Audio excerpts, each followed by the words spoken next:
이 아침에 하나님께서 우리에게 주시는 말씀은 신약성경 마태복음 27장 57절부터 66절 말씀입니다.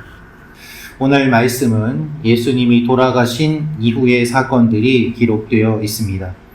예수님이 돌아가셨지만 여전히 사람들은 예수님을 끝까지 괴롭힙니다.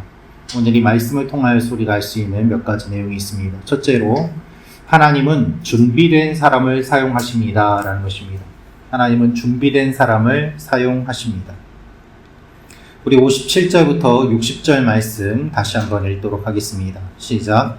저물었을 때에 아리마대의 부자 요셉이라 하는 사람이 왔으니 그도 예수의 제자라. 빌라도에게 가서 예수의 시체를 달라 하니 이에 빌라도가 내주라 명령하거늘 요셉이 시체를 가져다가 깨끗한 세마포로 싸서 바위 속에 판 자기 새 무덤에 넣어두고 큰 돌을 굴려 무덤 문에 놓고 가니. 아멘.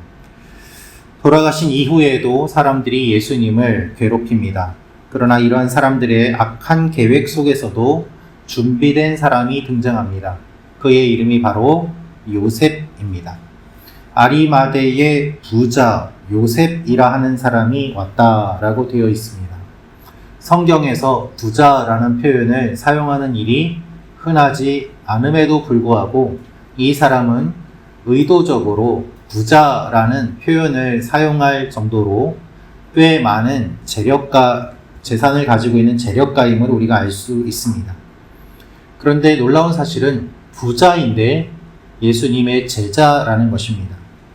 예수님께서는 부자가 천국에 들어가는 것이 낙타가 바늘 뒤에 들어가는 것보다 어렵다라고 말씀하셨습니다. 부자 청년에게 재물을 다 팔아 나를 따르라고 하였을 때 그 부자 청년은 근심하여 주님을 떠나간 일도 있었습니다. 그럼에도 불구하고 오늘 등장하는 이 사람은 부자요 동시에 예수님의 제자입니다. 여러분, 예수님께서 어렵다라고 하셨지 불가능하다라고 하시지 않았습니다. 그 말씀 그대로 그 어려운 일을 감당하고 있는 사람이 바로 이 요셉임을 우리가 알 수 있습니다. 이렇게 준비된 제자가 결정적인 순간에 등장하여서 예수님의 시신을 수습하고 있는 것입니다. 이것은 목숨을 건 행동이었습니다. 예수님의 제자인 것이 드러나면 이 사람들이 이 사람을 공격할 수 있지 않겠습니까?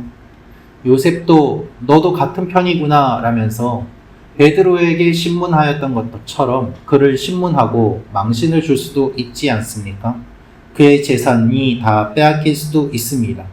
그의 시선이 곱지 않을 수 있습니다.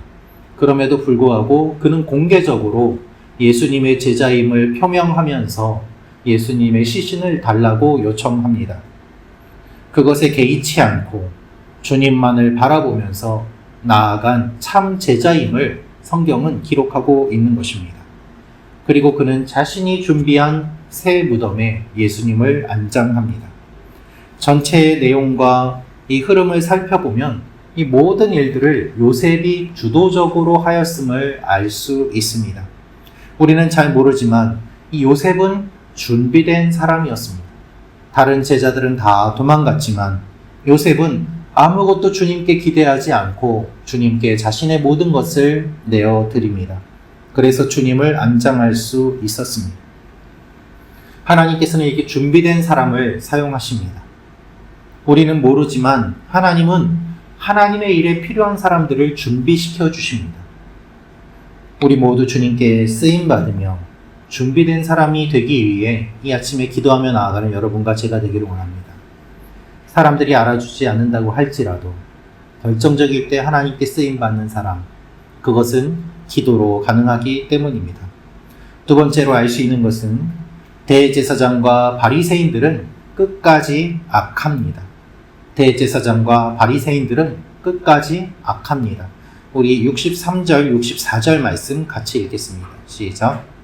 주여, 저 속이던 자가 살아있을 때에 말하되 내가 사흘 후에 다시 살아나리라 한 것을 우리가 기억하노니 그러므로 명령하여 그 무덤을 사흘까지 굳게 지키게 하소서.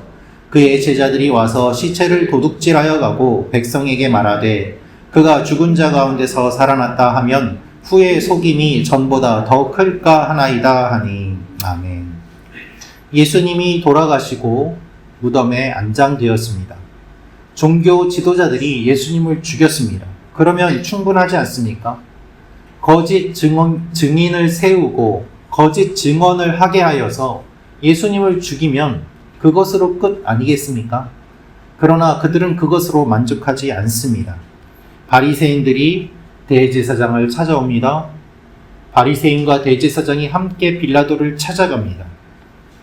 바리새인들은 부활을 믿는 사람들이었습니다. 부활을 믿는 사람들이기 때문에 예수님이 내가 사흘 만에 살아나리라 한 말을 마음에 두고 있었습니다.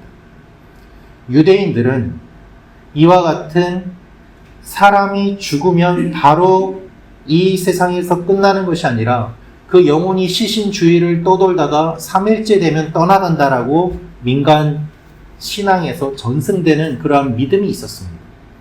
거기에 더해져서 바리새인들이 부활을 믿고 있으니 바리새인들은 예수님이 정말 부활이라도 하지 않을까 하여 걱정되어 찾아왔던 것입니다.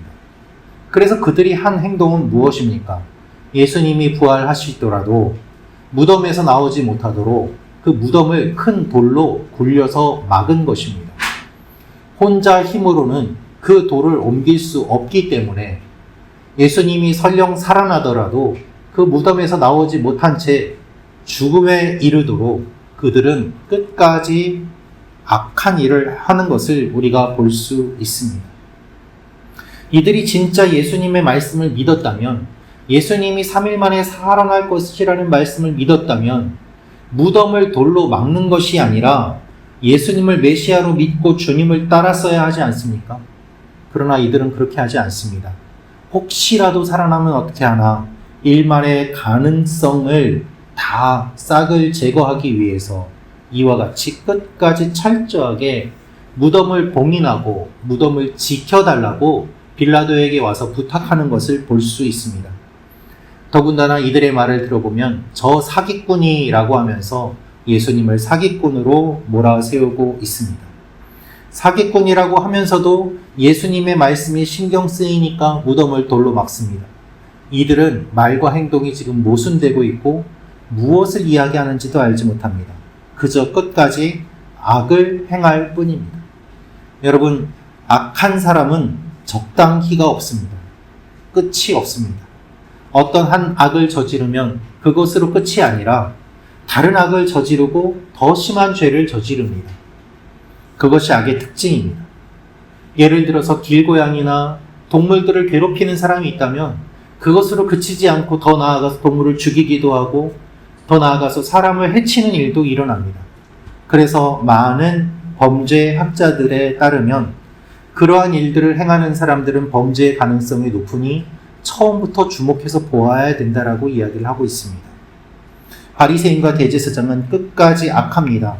예수님이 돌아가시고 지진이 일어나고 휘장이 찢어지는 일을 보면서 저 사람은 하나님의 아들이었구나 고백하였지만 그 고백과는 관계없이 예수님이 부활할 것을 걱정하여 무덤을 돌로 막고 있는 것입니다.